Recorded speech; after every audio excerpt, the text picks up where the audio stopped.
சென்னையில் இளம் பெண்களை குறிவைத்து வழிப்பறியில் ஈடுபட்ட 3 இளைஞர்களை சிசிடிவி கேமரா காட்சிகளின் உதவியுடன் காவல்துறையினர் கைது செய்துள்ளனர்.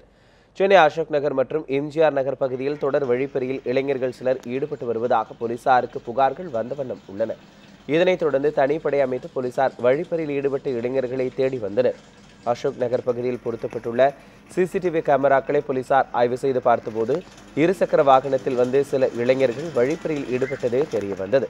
இதனைத் தொடர்ந்து விசாரணை செய்தபோது நெசப்பாக்கத்தைச் சேர்ந்த சதீஷ் மற்றும் அவரது நண்பர்களான ஜாஃபர்கான்பேட்டையைச் சேர்ந்த முனியப்பன் மற்றும் திவாகர் ஆகிய 3 பேரும் சேர்ந்து இரவில் தனியாக செல்லும் இளம் பெண்களை குறிவைத்து செல்போன் மற்றும் கைப்பையை பறித்து சென்றது விசாரணையில் தெரிய வந்தது.